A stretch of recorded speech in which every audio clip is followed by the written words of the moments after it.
Dun dun dun dun dun dun dun dun.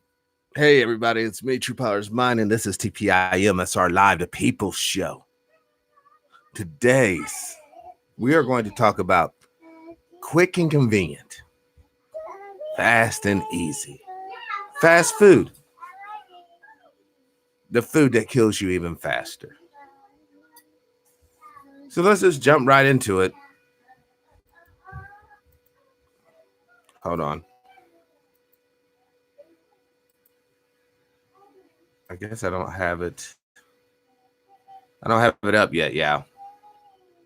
You know, 144000230 days. Good morning, peace and power. Glad the Most High has got you up. Oh, needless to say, folks, last night video, Culture of Death Part 2, totally demonetized. Apparently, even though I was extremely tired when I did it, I didn't give the proper, enthusiasm or whatnot to the YouTube censors. Hold on. I was trying to tighten that up, but I want to show you guys this so you guys know what time it is. Brother Marty, peace and power to you. Brother Jason, welcome to the show. Peace and power. In spirit, he still is, Jason. In spirit, he still is. Let's go right here. We're going to go to videos. I want to show you, like I said, most YouTubers don't show you the behind the scenes. I'm more than happy to. I got to get with Brother Will today, too, and get him a picture so he can do what he's trying to do. So much stuff. And yes, today we have a live studio audience. What you got? No, this is just a piece of paper. It's not going to hurt you. All right. Let's scroll. Oh, once again, I gotta.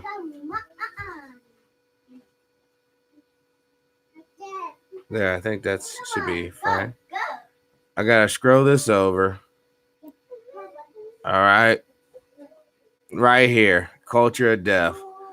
Big fat. This video was found to contain copyright material, blah, blah, blah, etc., blah, etc., blah. And this one here, the one right before it, I got to send off and beg them, oh, please, it's all good. But Sister Kathy was absolutely right, though. The 3 live shows prior to that are all monetized. And then we go back into demonetized territory. And then there's few more straight ups, just no goes at all.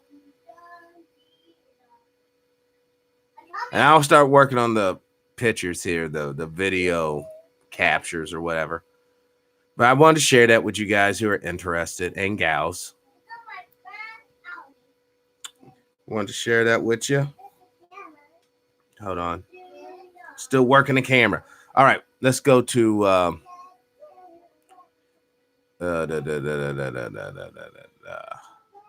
am I going at here? I need to go to this. I need to kill that. We're gonna that was an article that was sent to me earlier. Sister Love, peace and power. Welcome to the show. Fast food isn't real. Absolutely. But we all know that Trump had to go to the hospital, lately, right? Or President Trump. My bad. I don't want this to be demonetized. Let me show the proper homage rather to dear leader Eric Trump. Now I'm going to play this, and this is a part of commentary. This is freedom of speech yet again, and I'm going to fight the copyright strike on the copyright thing on the last video that I uploaded, because once again, if we do not exercise our freedoms such as they are, then don't be shocked when you have absolutely none. So let's start off. Hi, this is Happy. No. I don't want to hear all their gobbledygook here. Donald Trump is known for a lot of things, and one is his serious love of fast food. You might even call it an obsession. But how did this obsession start, and why has it carried with him all the way to the presidency? he likes to eat unhealthy, yeah. Here's the universal thing. No matter who you are or what you are, you're still only human. No one's above the law. No one is above it all. Now you can keep on wolfing down your little burgers and deep fried fat chicken and all this. Don't be shocked when you run into the cardiologist. Sister Barbara, welcome to the show, Peace and Power. Well, that Popeye's chicken, don't be shocked if you don't find out there's some sort of chemical in there that incites violence. It's probably just one big psyops, actually. Here's the secret behind Trump's love of fast food. How do you do it? What's your secret?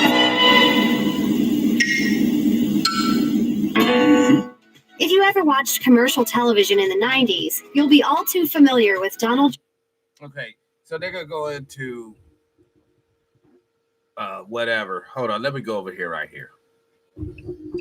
Because I don't want no copyright BS. Donald Trump eating fast food. Let's just do it like this. Where we have more commentary and less outside source material.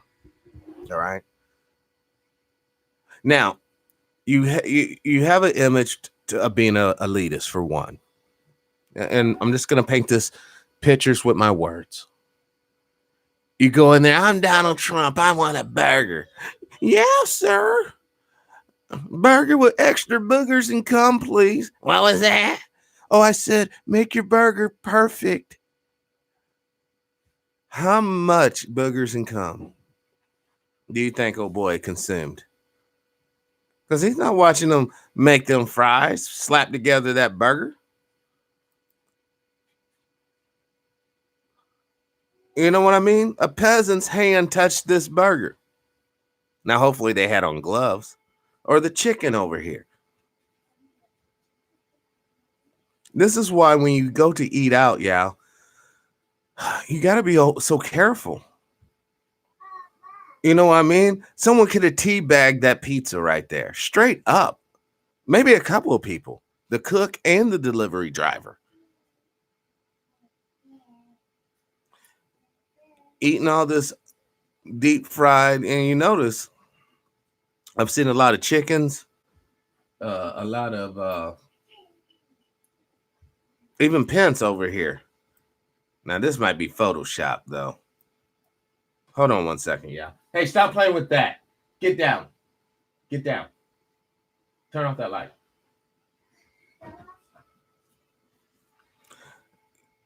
Now, he got Pence up here eating KFC. We all remembered when the athletes came to the White House, right? Served them McDonald's, Wendy's, and I guess Domino's Pizza or whatever. I mean, this is supposed to be a state dinner. I mean, think about it, Sister Barbara. You get an invitation to go and dine at the White House.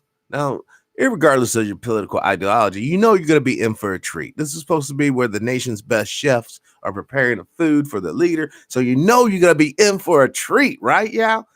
Sister Janice, peace and power. No, whoops. You get the sloop-a-doop. You get the same old slop you eat, peasant. You can sit here and try to lie, but I know many of you guys and gals eat fast food. It's so prolific in our society, you almost would have to be a hermit not to indulge every once in a while. But you go to the White House expecting this immaculate setup with actual forks and plates. I mean, they were probably eating off paper plates, y'all.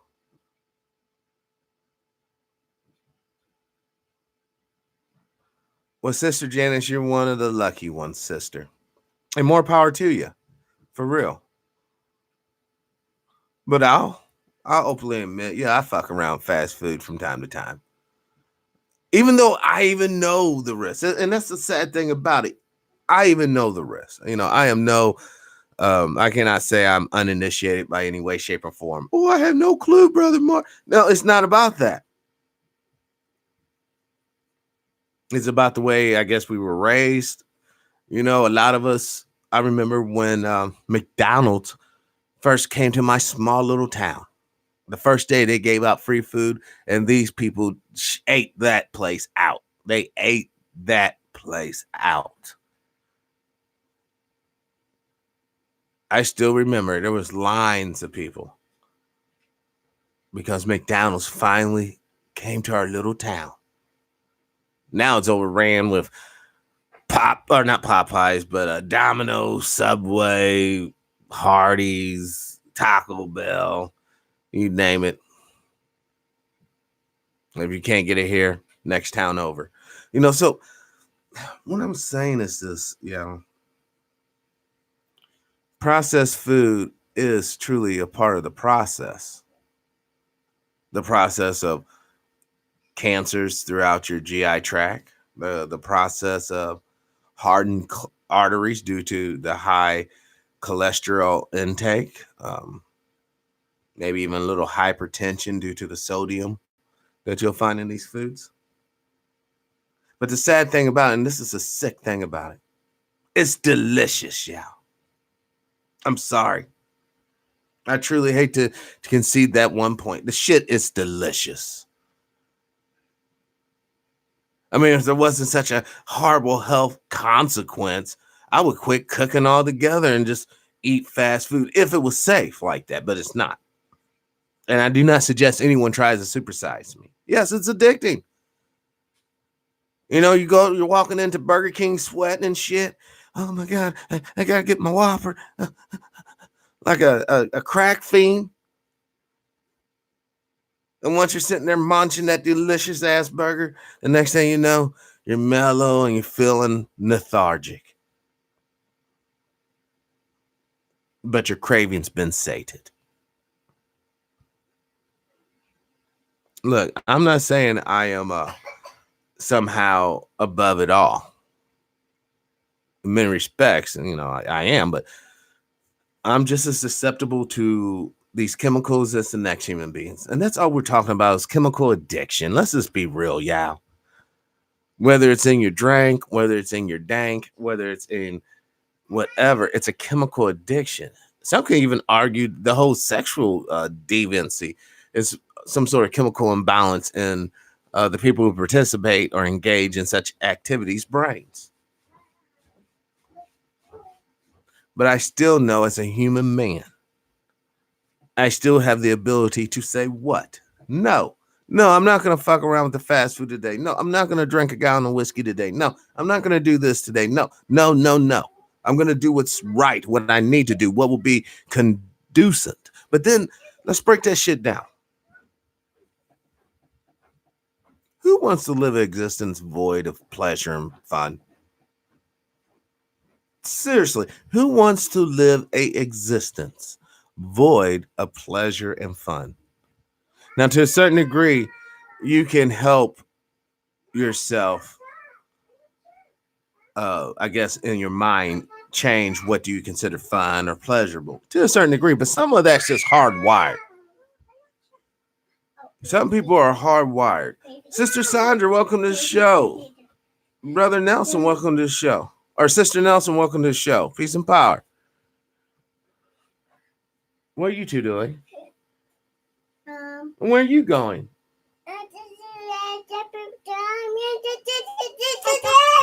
Oh, okay. Okay. This ups and down battle over here. 1 minute they're happy, next minute they're sad. Now look at this. This is sad, man. I look at this burger and I know what it represents. Bun, sesame seed bun. 2 questionable all beef patties. Special sauce. Oh. Lettuce. Pickles and cheese.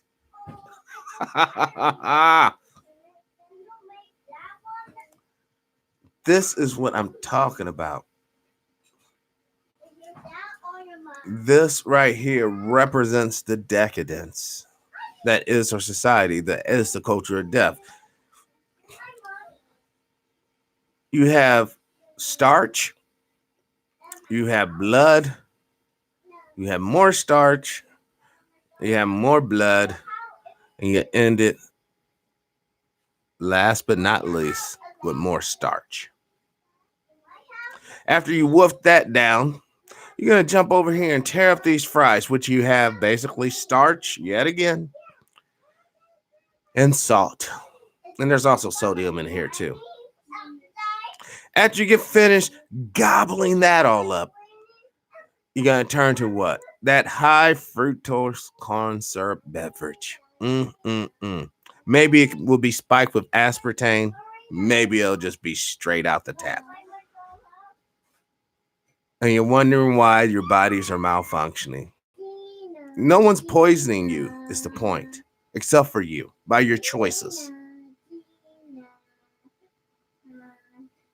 Like I said, you get invited to the White House, and you're an athlete, someone who should be consciously aware that everything you put in your body, you're using it for fuel to do whatever athletics you're indulging in. Sound like it violates the sounds like it is a violation, but they are residents.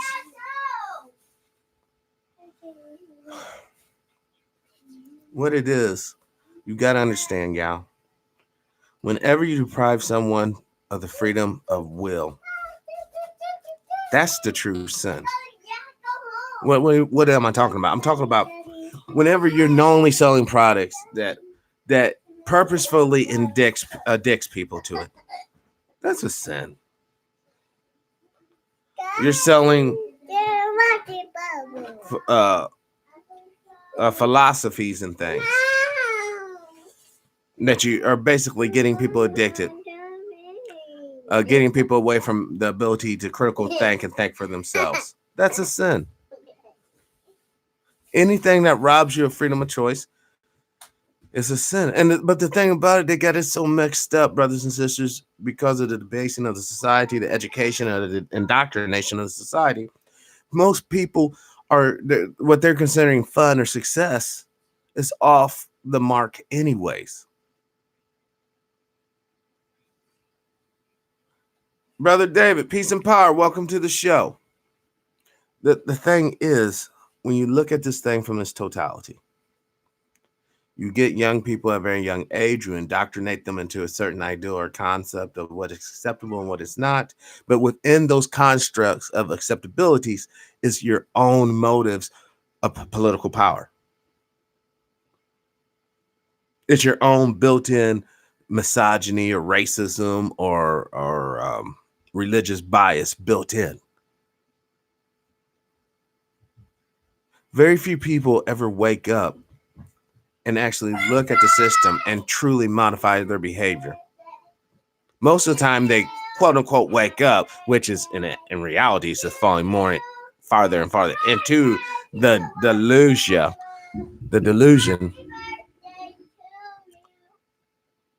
and they become even more of a warrior or defender of the system itself. When you talk about trying to change the system or trying to right wrongs and correct injustice to the uninitiated, the rest of society, all you're sounding like is a revolutionary scumbag that wants to take their goodies away and give it to yourself and your people. That's all you sound like. I don't care who you may be. You could be a nationalist. You could be some sort of the speaker academic. That's really unproductive, because if the goal is to really correct injustice, then you actually have to set forth a physical plan. Unless you're talking about some psychological abstract ideal, you have to set forth some sort of physical plan to correct the injustice that you're perceiving that's coming your way. That in itself is what people call the Revolutionary Act. And that's what the vast majority of society that props up the system that is oppressing you will destroy you for indulging in. You try to do those moves, they will crush you. They will send people that look just like you. They'll say maybe even your own brother or sister after you. You will be thoroughly crushed. This system, this is basically bulletproof at this point. Without a major spiritual possession, this system is basically bulletproof. It's an ideal that has manifested itself in form based upon the oppression and exploitation of others. Come on, girls. Settle down. I'm trying to do a live show. Now, I do want to give a call out to Dr. Short to see if he can. Well, let me text him first.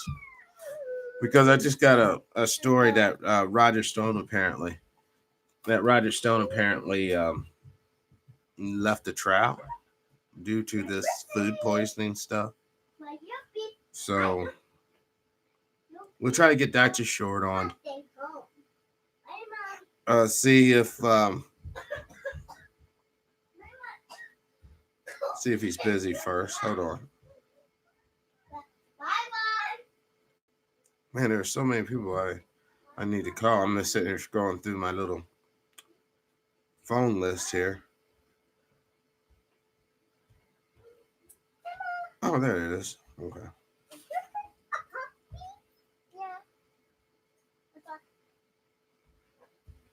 Let me see. Hold on 1 second, y'all.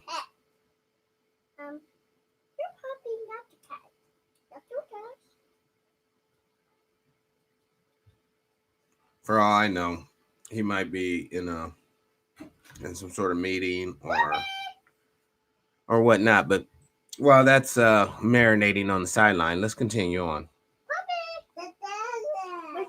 You know, a lot of. I mean, you could tell he thoroughly enjoys the fast food. He's happy. I mean, that smile there is straight up genuine smile. He's happy. He got the big old taco bowl. But I'm telling you,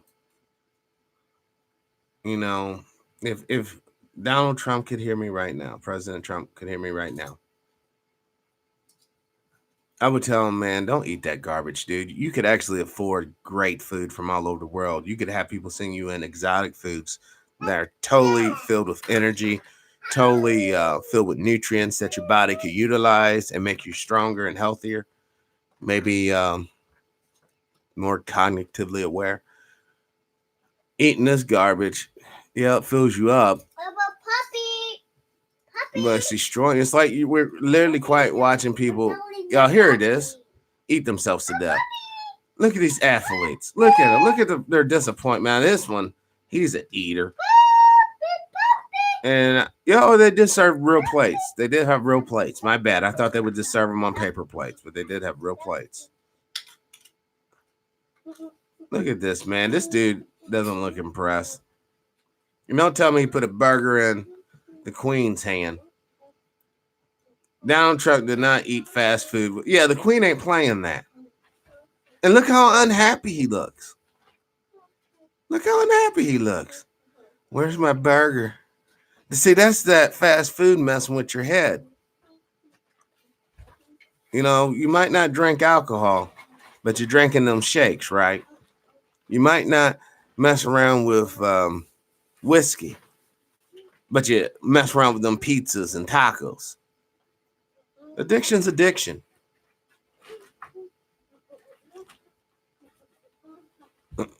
What does Donald Trump eat every day with the Pope? Now look at this peasant. Sitting there 1, 2, 3, 4, 5 different fast food menus items at least. This dude ain't gonna be looking like this for long. And don't get it wrong. Look at Obama wolf down that foot long. Almost deep throating that sandwich. Funny pictures of Barack eating. and Trump. Now this is some sort of splice job. But this is what happens. That's what happens when you mess around fast food. You don't have a chin no more. You just have this piece of flesh. And there's that high fructose corn syrup. Hold on. I'm going to do one. It's just so that you guys can hear it from a scientist. How unhealthy is fast food?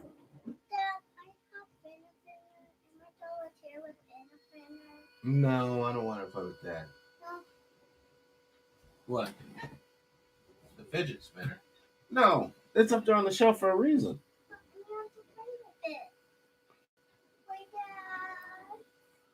Fast food isn't necessarily bad, but in many cases it's highly processed and contains large amounts of carbohydrates, added sugar, unhealthy fats, and salt.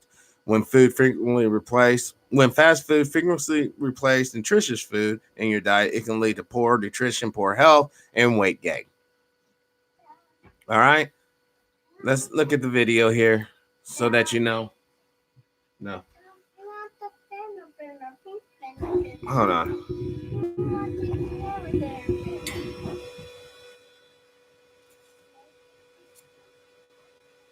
Now this report's coming from the Times. This should be high-speed internet, but it's like All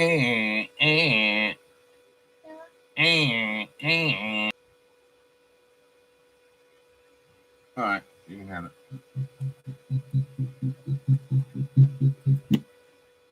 A new study has linked eating fried potatoes at least twice a week with an increased risk of death. I hope you heard that. This came out October 3rd, 2018, the year of our Lord. A new study links eating fried potatoes at least twice a week with increased risk of death. Sister CJ, welcome to the show. Peace and power. Hold on. We don't need the music here. A new study has linked eating fried potatoes twice a week with an increased risk of death. I thought they already. Oh, just pictures change. Yeah, I mean, goodness. That ketchup, by the way, is nothing but pure sugar. Damn there. Researchers looked at potatoes consumed in over 4,000 older people over the course of 8 years. Now, I want a couple of things. I want you to understand a couple of things. One, no, you're not going to play with her toy. One of them, what was already said. One of the main things you got to understand when you're dealing with these potatoes, how many of these potatoes are actually GMO? How many are? That's the real deal. What?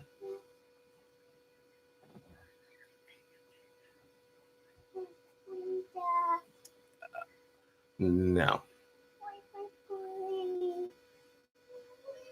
By the end of the study, 236 people had died. Now, they were older people to begin with. Study found that eating potatoes over. Hold on. Wait. The study found that eating potatoes overall, even a lot of them, did not increase a person's risk of death.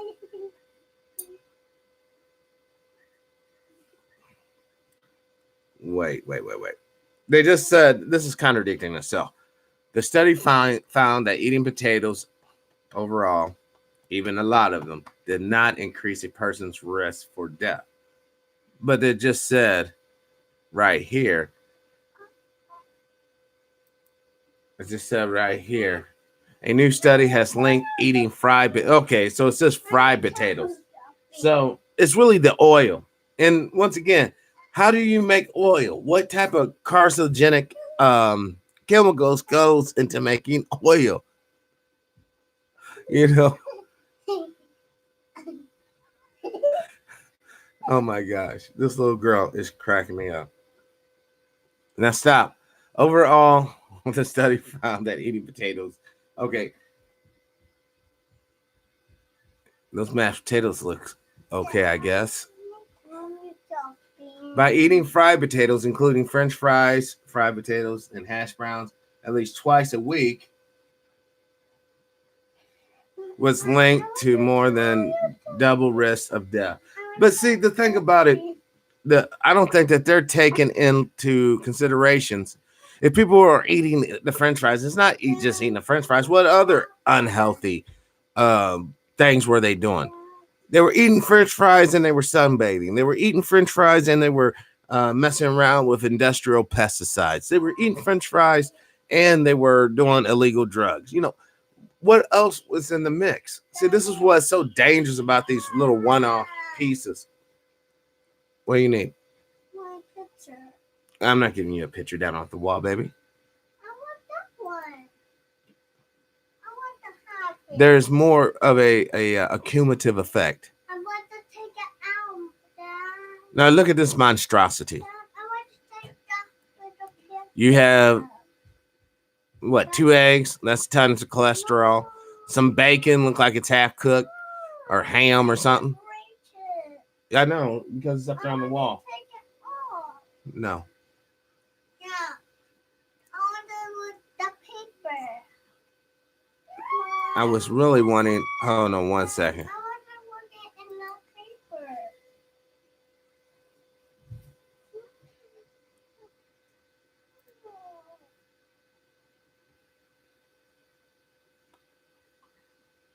I want an actual scientific breakdown.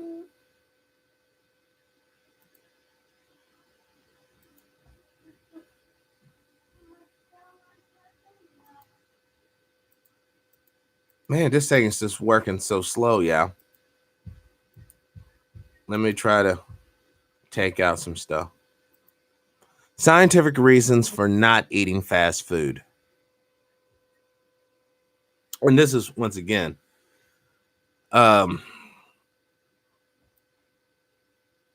science very seldom use all the variables to come up with their conclusions. Here are some of the main reasons why you should avoid eating fast food altogether. Number 1, you'll get fat. Number 2, fast food is addictive. Number 3, you're not getting any nutrition. Number 4, depression and anxiety. Number 5, you have digestive problems. And number 6, your heart will suffer. Like I said, fast food, fast death. But it's not just the food. What else are these people engaging in? Bottom line, lack of preparations. They're not preparing ahead of time they know they're going to need something to eat, so they're not preparing meals ahead of time. So that shows lack of preparation. That's one characteristic of a fast food user. Number 2, impulse buying, lack of control. They know they have problems, but they still indulge in these fat-rich, salt-rich, non-nutritional food. Of course, they're going to have depression because they're going to have guilt, like any drug addict does after they get their fix. Unfortunately, a lot of the nitrates in the food is going to settle in your colon and bowels, possibly creating a situation for critters to basically evolve. We call it cancer, but it's just a life form making a basically settlement, a colony, and your heart's going to suffer. We all should know all too well, you eat a hamburger every day, you will have a heart attack. It's guaranteed. But it goes back to the first question in many respects. What good is it from your point of view? What good is it for you to live a long life void of happiness and pleasure on your terms? See, a lot of people, like I said, grew up going to McDonald's or going to these fast food places was a treat. It was something special. Nowadays, it's almost like your birthright. My God, I was born in America and I deserve a burger and an apple pie. It's my birthright. So now that we basically tried to hip you about the Trump hospitalization process and what's really going on, let's move on to something else. Poop in San Francisco. The San Francisco treat. Don't walk down the San Francisco street though. I want to show you guys. Let's take a look, y'all. See, this is why I'm like Nixon. I would never shake hands with someone from San Francisco. I'm just joking. I actually would. But Nixon really did say that. And he said a lot of other stuff. Hold on. Where is the video? Here it is. I believe this is Amazon, Facebook, Grows Operation. No. Wait. K-Ron 4. Never heard of them. Okay, so this is some sort of clickbait. My bad. Let me go back.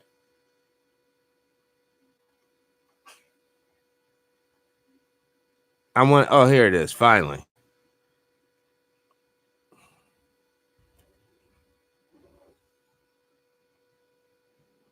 Hey, leave that alone.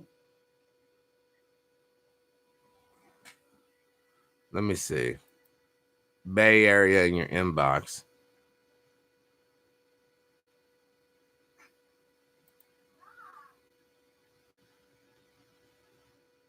All right, let's see what's going on here. Car gurus and the less painful way. I used to find car shopping painful too. Oh my gosh. No, I gotta censor that, y'all. Censor. All right, here we go.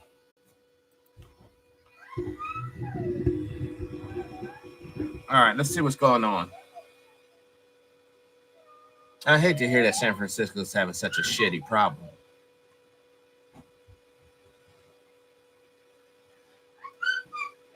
Human and animal waste. And the city's Tenderloin neighborhood received the most complaints. Corp Forest Taylor Bisacki has the story. Oh man. Lagging. Come on, router. It's a concern when you have a city that's driven by Okay, hold on. Once again, those tourist dollars, I don't give smack about people's civil rights. It's all about the tourist dollar. We're getting to the territory that your house better look a certain way, because if it doesn't, you're impacting your neighbor's property value, and we're gonna run your ass out of town. That's where this is all going to. You know what I mean? There's no concern about why are the people in the state that they're in. None of that. He's still propping up the economical system. Well, tourists don't want to come to San Francisco and have to smell feces.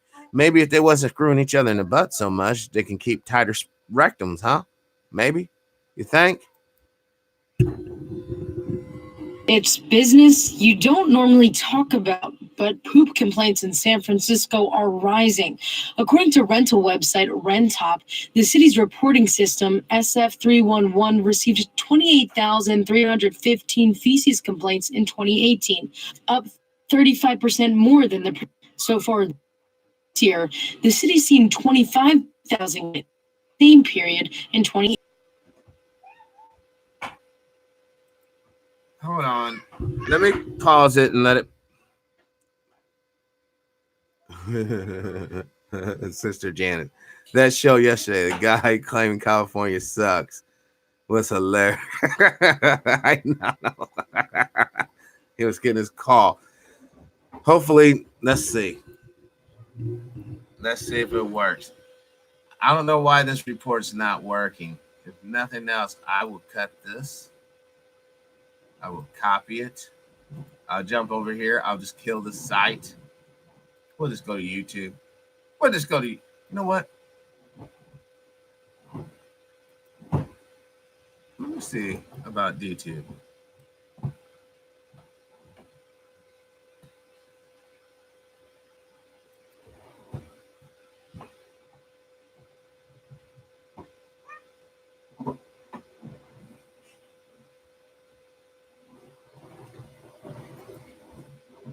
Man, this computer's running.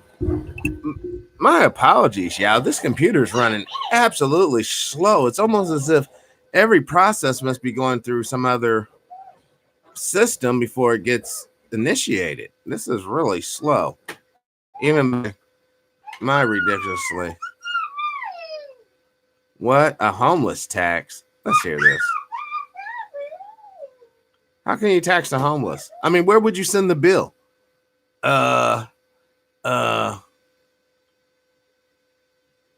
See, they've been ramping this up. This has been 3 years ago when O'Reilly. We're going to check that one out too. What the hell? Drill.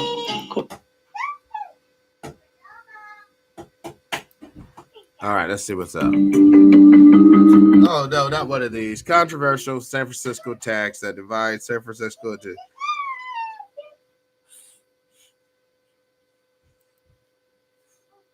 Can't have on one side the. Let's see. 7,500 homeless individuals on our streets in San Francisco, 1,200 homeless families with 2 kids on average each. This is unacceptable. We can't have on one side the most prosperous, most successful, and as you can see behind me, the most beautiful city in the world. The hell you can't. And on the other hand, we have a humanitarian crisis of epic proportions. This is turning into a crisis. Welcome to the show, Alan. Of inaction and indifference, and we need to just put a stake in the ground and stop it. And that's why I'm asking everyone to vote yes on Proposition C.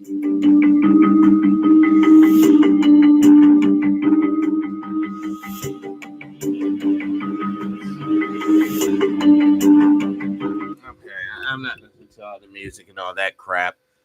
Hold on 1 second. Let me go back. We're going to hear the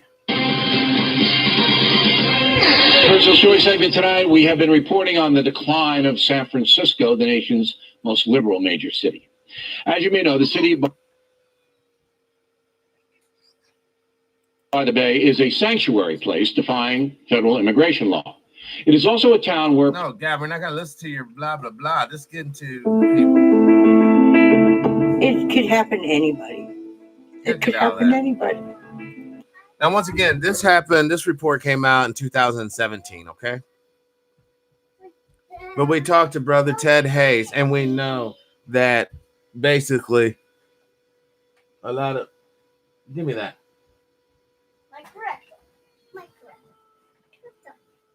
And it's just hard. Homeless in the Bay Area.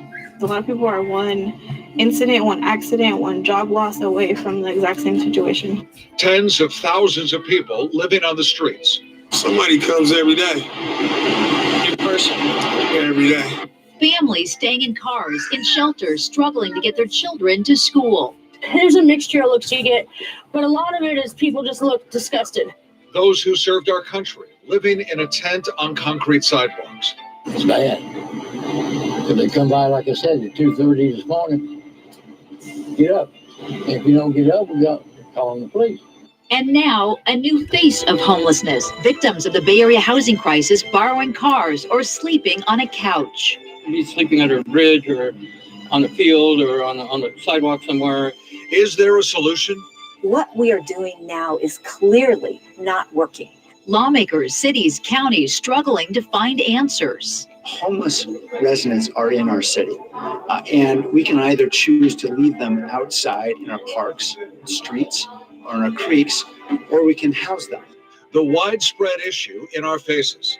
We're trying to be compassionate and measured. I want to help homeless people, but not this way. Put them at the fairgrounds, put them anywhere. Politicians, business leaders, and residents of the Bay Area agree. Something needs to be done to help the homeless. Yeah, it's called concentration camps. Here we come. Doo-dah, doo-dah.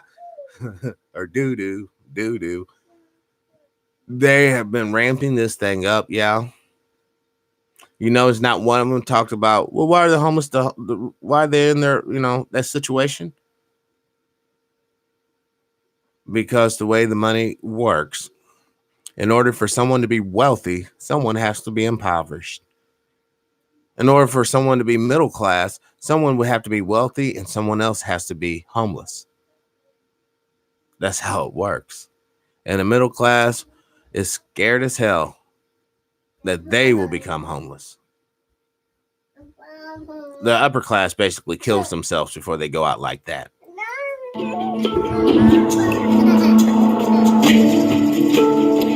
The Bay Area has a population of over 7 million people, and unfortunately, thousands of them are living on the streets. While that may seem like a small percentage of people living here, the fact is they're human beings in need of a hand up.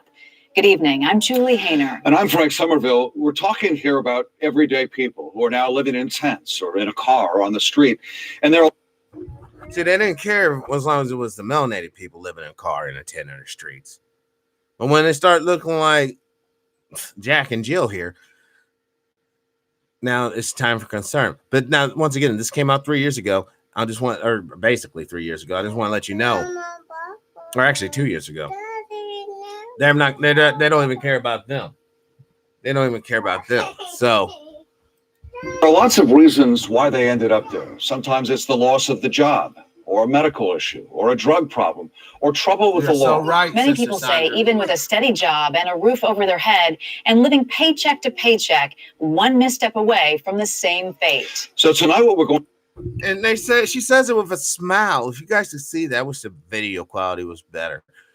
This chick has a straight smile on her face when she says that, paycheck to paycheck.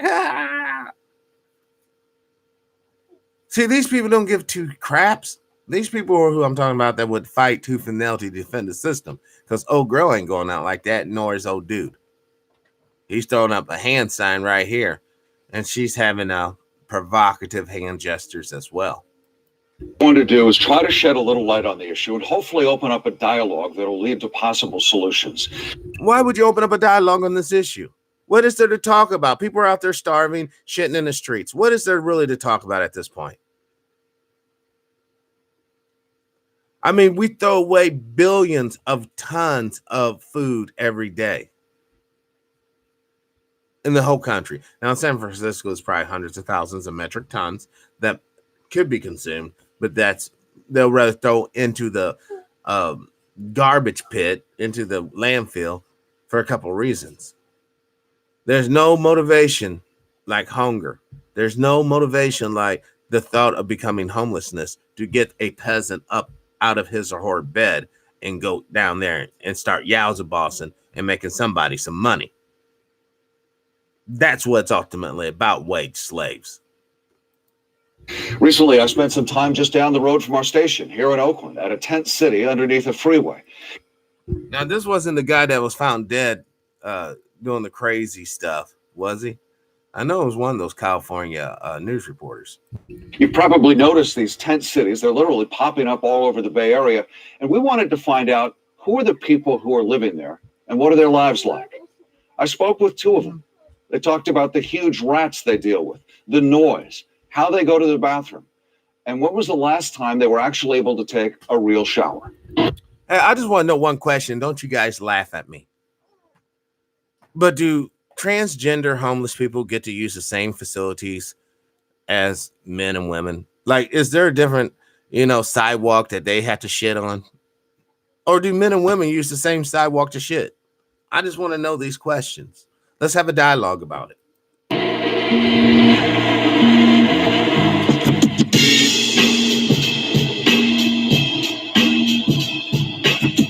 You got under the quarter.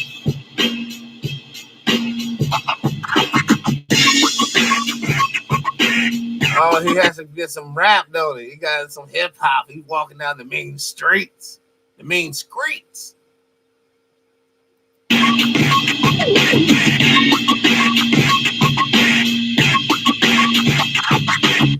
Can you imagine the smell? Now, I know they're bouncing around, but do you mind if the smell. If anybody's ever had to endure a 4 or 3 day bus journey, then you might be able to empathize or understand what I'm about ready to say. You start off the journey, everyone just had a shower. Well, we would assume and hope, but everyone just had a shower, got a couple bucks in their pocket. They're feeling good. Yeah, we're going to start a new life. Yeah.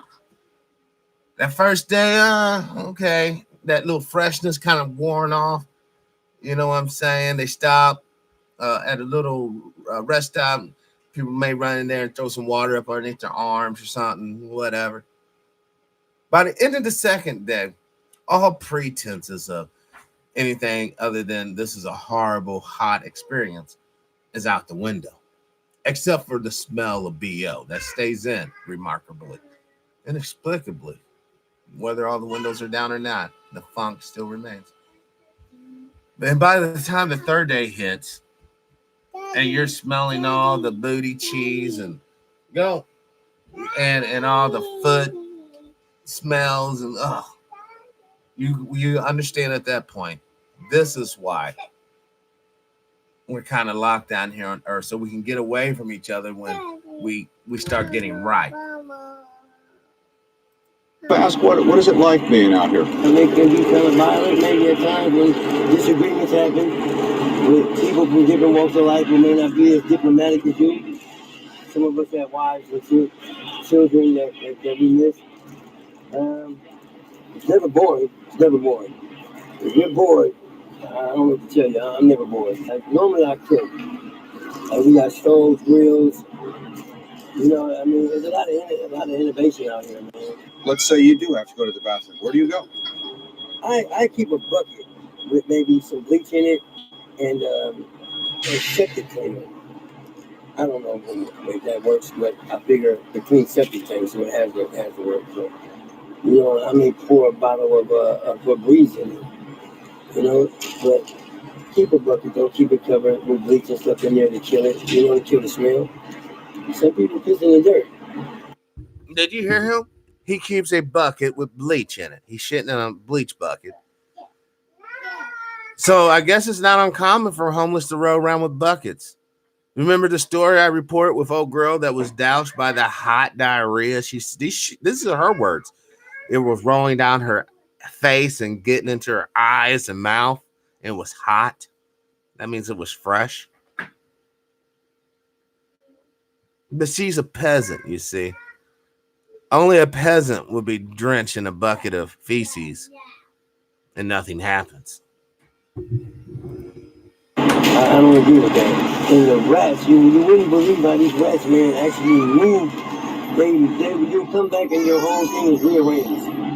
And you may blame it on your neighbors saying you get it, the rats get it. There are people who say, look, I get that they're homeless, but you know what? I don't want to walk by needles. I don't want to walk by all of this garbage. I don't want them in my neighborhood. What would you say to those people?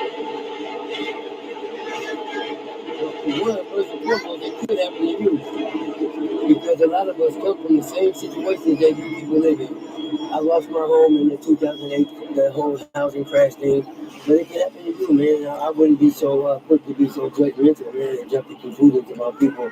What do you want people to know about you? That I'm not a victim. I'm not a victim, and I'm not. I hate to tell you this, son. You're a victim, dude. And like most victims, you would not acknowledge the fact that you've been victimized. Even you're living like a troll underneath the bridge, but you're victorious, and that's not the case. You're quite literally crapping in a bucket. You're a victim of the predatory system. He himself even admitted he got caught up in the housing crisis, and we talked about that on the show. The housing crisis was not what you think it truly was. It was the first payment on the loan that we received from China that came due, and basically we've defaulted, so they had to start cutting corners, and they start cutting those loans, start calling them in, liquidating those loans to get liquidity. And you saw how that turned out.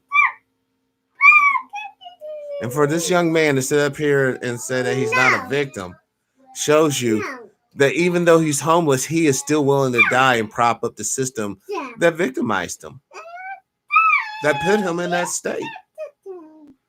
Oh, now we can argue, well, he made some poor financial choices. That's true enough. But when the game's already rigged, what the hell? What can you really do anyhow? Let's continue. I'm a victim. I don't like that. You know, I mean, we're all struggling, man, and I believe that we're all in the same water, but we're not in the same boat. It's just hard not to get emotional when you see this. Just thinking about. Dude, that is not emotion. You cannot stand the stench down there. I'm telling you, all he's smelling is dead skin and biomatter. This is where they live. This is what they have. And there's so many people who are just a couple of paychecks away from potentially being here. And it's so easy to drive by them and not think anything. You know, we're all human beings. It's just, you know what it is? It's really sobering. It's really sobering to think that someone lives in a tent like that. And that's all they have.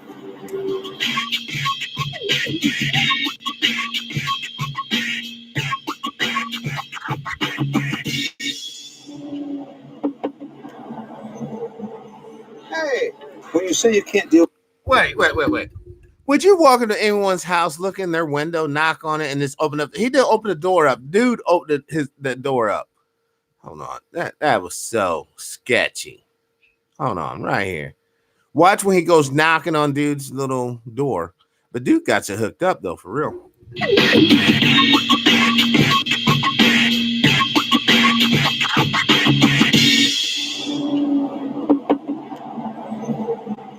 Hey, when you say you can't deal with Caltrans people, what do you mean by that? Because they kick you out? Not just that. They deliberately target your belongings, and they don't come to clean up. They come to get our stuff and take everything we own. They hope that if they take everything we own, we'll leave. Well, the majority of us, we've got nowhere else to go. Oakland's my home. I've been here for 35 years. I haven't been homeless the whole time. I was a taxpayer. I was a homeowner. I was a business owner. You know, I ran a business with my father for 19 years, right downtown. So it's rough. And I'm a mechanic. And living out here on the streets, all my stuff is subject to being stolen. And anytime I leave my camp, it's an open game. That's why I put up the little fence that I scrounged up. I scrounged up some pallets and put it together. And it's just a deterrent. If they really wanted something that was in here, all they have to do is jump over. Let me just ask you point blank. When was the last time you took a shower? When was the last time you were able to take a shower? When's the last time? Let me ask you something point blank. This dude must be right. Hold on. And living out here on the streets, all my stuff is subject to being stolen. And anytime I leave my camp, it's an open game. That's why I put up the little fence that I scrounged up. I scrounged up some pallets and put it together. And it's just a deterrent. If they really wanted something that was in here, all they have to do is jump over. Let me just ask you point blank. When was the last time you took a shower? When was the last time you were able to take a shower? 3 weeks. 3 weeks? 3 weeks. No shower facilities available to us. There are, but they're nasty, or you get your stuff stolen. One of the hard things to do out here is stay clean. We have no bathroom facility. Now, for all you guys and gals out there looking to become, abstinent or whatever, all you gotta do is there ain't no sex going on down in these homeless encampments. Typically, not like the love romantic type. Now, maybe some sort of I'm just gonna take some girl, or some girl I'm gonna take some dude. But dude's hand is awfully soiled, and you guys can't see this. Hold on, let me pop this video link in the description in the chat room for you chatters. There's the video that we are critiquing today. I mean, that's rough, man. I mean, I bet you dude wouldn't even whack off with that hand. It's that rough. It truly is. Calluses and dirt and grime. We have no running water. We have to get water from faucets and then cart it back to our camps. That's what the 5-gallon buckets. And then we try to wash up as much as we can. One of the things that I notice as I'm talking to you is how noisy it is. You've got work going by, you've got trucks going by. How do you deal with that? I try not to pay attention to it, but it's hard. It's been hard on me, mentally, psychologically, physically, because living under the overpass, you get a lot of road dust under here. and it's not really good healthy. It's not very healthy. All you have to do is give us a big property with a fence around it. We'll tarp off the fence. We'll put campsites in there.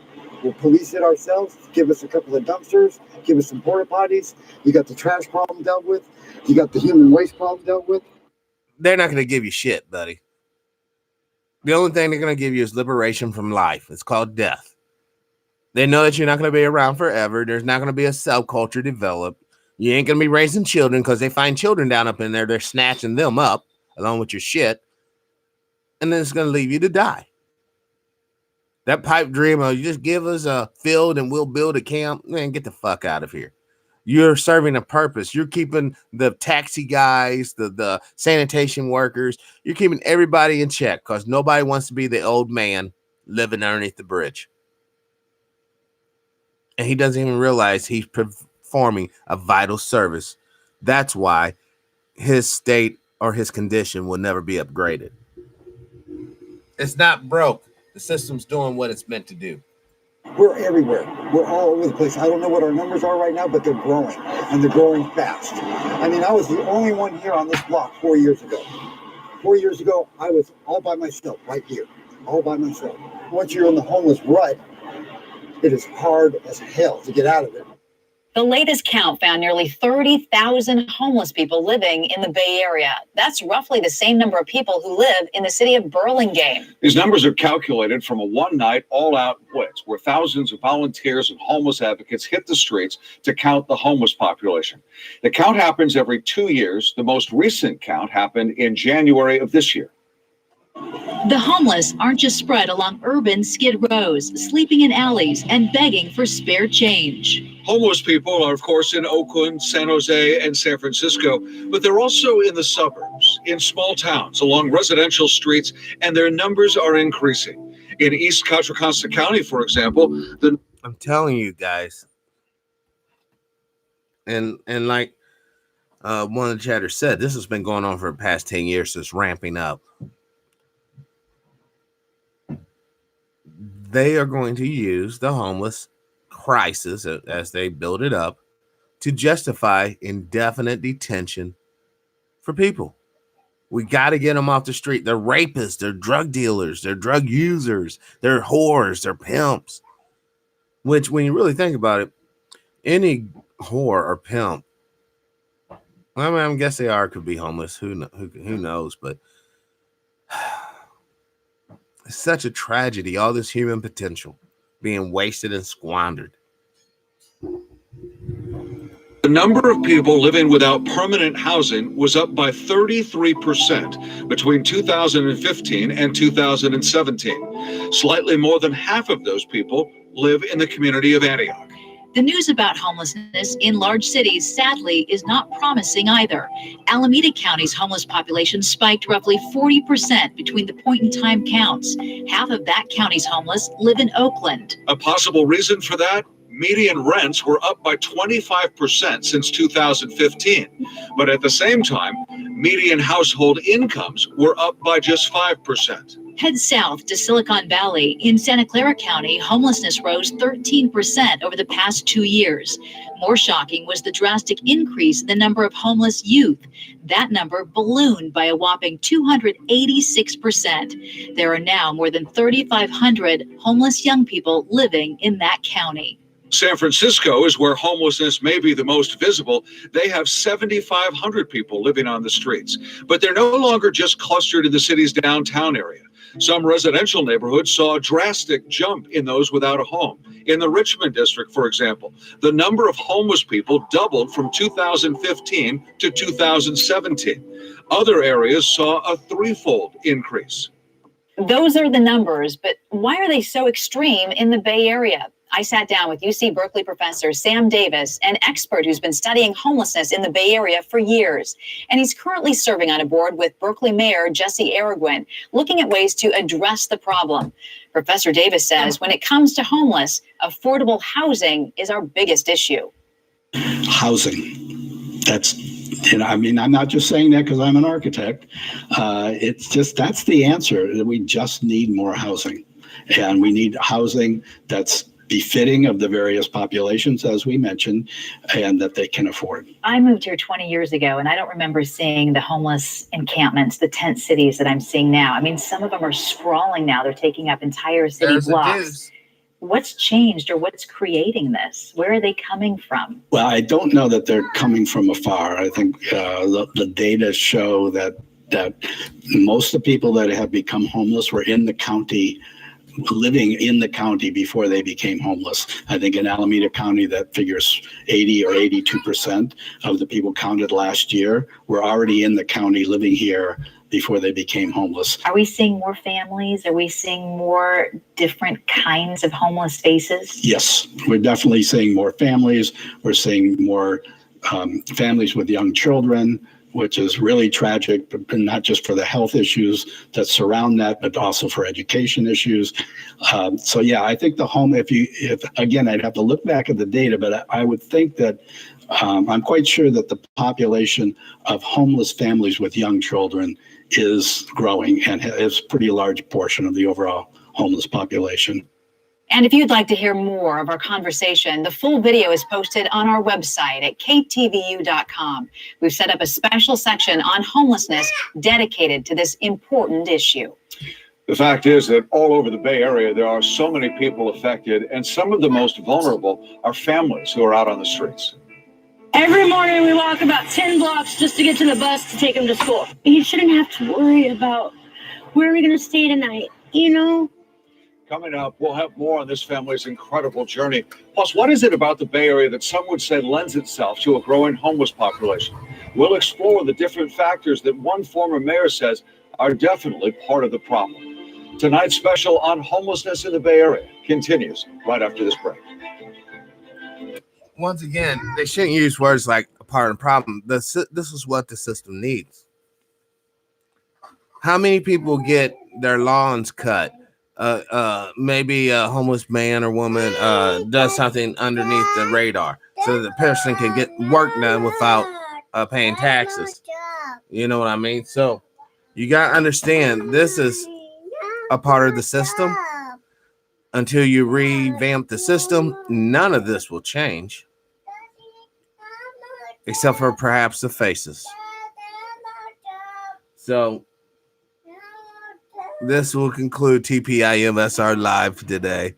As you can tell, there's a lot of activity going on over here. But hopefully that today's show is giving you something to think about, giving you something to contemplate. As always, I ask you to live your life with integrity without hate, envy, or greed. Brothers and sisters, please, let's try to be kinder to one another. Peace and power, unity and victory, dignity and respect, liberation. I'm out.